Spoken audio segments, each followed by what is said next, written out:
Did you notice what AC Milan are doing this summer? While everyone's busy watching the World Cup, Milan have quietly started something much bigger. This isn't just another transfer window, this is a full-blown revolution, a brand new project, a complete rebuild. The goal?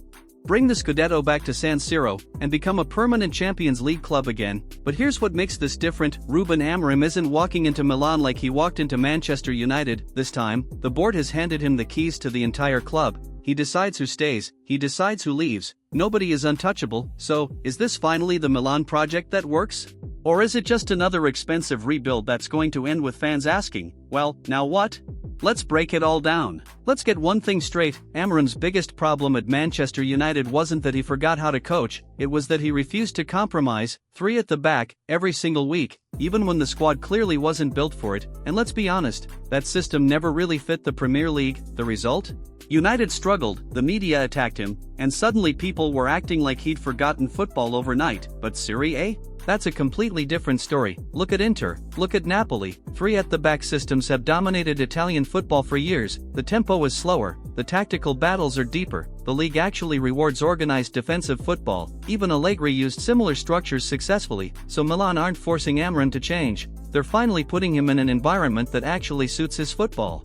Let's be honest, Milan's transfer strategy over the last few years has been confusing. Sometimes it felt like they were collecting players instead of building a team. Big transfer fees, questionable signings, and players who kept starting simply because of their reputation. Meanwhile, the squad still had one huge problem: no reliable striker. For 2 seasons Milan have depended on midfielders and wingers to score goals. That works until you play those ugly matches where one chance decides everything. Every championship-winning team needs someone who guarantees goals. Amorim knew that immediately. That's why Milan smashed their transfer record. Goncalo Ramos, around €78 million, the biggest signing in club history. That's not just buying a striker, that's making a statement. Ramos fits Amorim's system perfectly, presses aggressively, works tirelessly, links the attack, scores goals, everything Amorim wants from a number 9. If this deal works, it could completely change Milan's attack.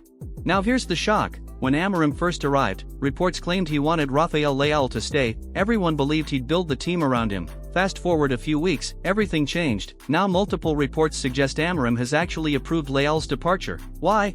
Simple: talent isn't enough anymore. Leao is one of the most gifted players in Europe, but tactically?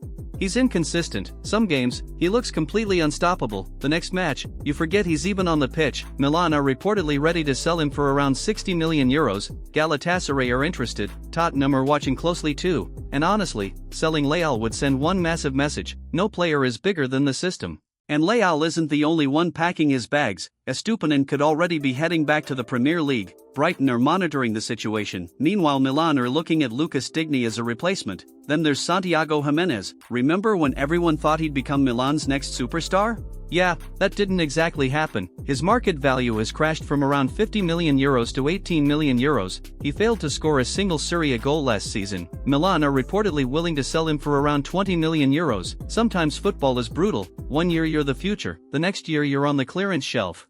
And the list keeps growing. Fikayo Tomori, reportedly available. Al Hilal are pushing for him. Ismail Benacer, also attracting offers. Yusuf Fofana could leave if the right Premier League bid arrives. Adrian Rabiot is another interesting situation. Amorim wants to keep him, but Allegri would love to reunite with him. Then you've got Yunus Musa, Loftus-Cheek, Warren Bondo. Several players are now considered surplus to requirements. This isn't normal squad rotation, this is a complete reset. The rebuild isn't stopping with Goncalo Ramos. Mario Gila has already arrived from Lazio after becoming one of Serie A's best defenders. But the rumors get even crazier. Phil Foden, yes, that Phil Foden. Reports claim Milan are exploring the possibility if he decides to leave Manchester City after losing his starting place. Will it happen? Still a long shot, but the interest is real. Then there's Portuguese defender Diogo Leite, available on a free transfer after his contract expired. A player Amorim knows well. Bilal Nadir has also been linked. Nasser Mazraoui remains another major target. Clearly, Amorim wants players who fit his system, not just famous names.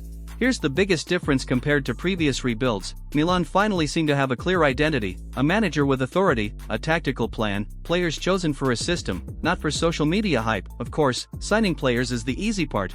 Winning trophies is the hard part. But for the first time in quite a while, this Milan project actually makes sense. Now it's your turn. Do you believe Amorim can bring Milan back to the top of Italian football, or is this just another rebuild? That'll end in disappointment. Let me know your thoughts in the comments. If you enjoyed the video, don't forget to like, subscribe, and I'll see you in the next one.